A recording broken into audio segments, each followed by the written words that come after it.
एक तरफ भारत के पड़ोसी देश बांग्लादेश में हलचल मची हुई है। देश में हिंसक आंदोलन के बाद तख्तापलट हुआ है, जिसके बाद अब भारतीय बॉर्डर पर बांग्लादेश के लोगों की संख्या बढ़ गई है, जो अवैध तरीके से भारत में घुसने की कोशिश कर रहे हैं। भारत 15 अगस्त को अपना स्वतंत्रता दिवस मनाने वाला है, जिसके चलते सीमाओं पर सुरक्षा और भी ज्यादा बढ़ा दी गई है। हाल ही में पश्चिम बंगाल, त्रिपुरा, मेघालय की सीमा से 11 बांग्लादेशियों को भारत में घुसपैठ की कोशिश करते हुए पकड़ा गया। इस बीच बांग्लादेश नेशनलिस्ट पार्टी के जनरल सचिव मिर्जा इस्लाम आलमगीर ने कहा कि भारत के साथ हमारे रिश्ते बहुत अच्छे हैं, लेकिन कुछ ऐसे मुद्दे हैं जिन पर कुछ मसलों को हल किया जाना जरूरी है, जिनमें से एक है भारत का सुरक्षा बल बांग्लादेशी लोगों को बॉर्डर पर मारना बंद कर रहे। बांग्लादेश में पिछले महीने से आरक्षण के विरोध में छात्र आंदोलन शुरू हुआ था, जो समय के साथ इतना हिंसक हो गया कि पूरे देश में उथल-पुथल मच गई। हिंसक आंदोलन को काबू करने के लिए प्रधानमंत्री शेख हसीना ने 4 अगस्त को कर्फ्यू लगाया था, लेकिन 5 अगस्त का दिन उनके लिए बड़ी मुश्किल बन गया।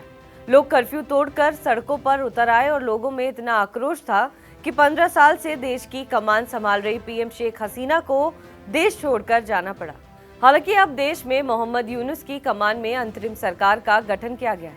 देश के हालातों पर बांग्लादेश नेशनलिस्ट पार्टी के जनरल सचिव मिर्जा ने कहा कि देश की पूर्व प्रधानमंत्री शेख हसीना ने इस्तीफा दिया और वो अपनी पार्टी और लोगों को छोड़कर चली गई, जबकि उन्हें लोगों के साथ खड़ा होना चाहिए था। उन्होंने कहा, जहां तक हमें जानकारी मिली है, पीएम शेख हसीना दिल्ली में।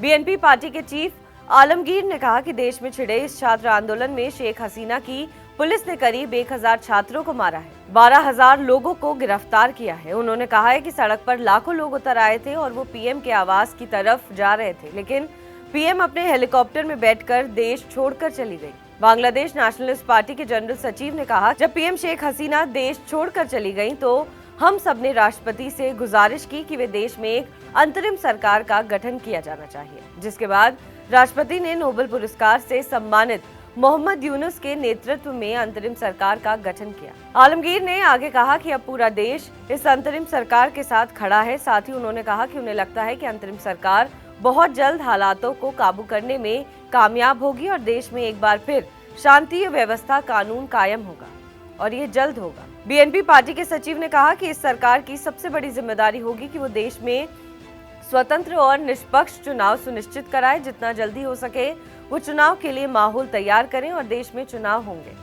भारत के साथ बांग्लादेश के रिश्तों के बारे में बात करते हुए बीएनपी सचिव ने कहा कि भारत के साथ बांग्लादेश के रिश्ते और भी मजबूत होंगे। हमारी पार्टी ने भारत को हमेशा अपना पड़ोसी और दोस्त माना है।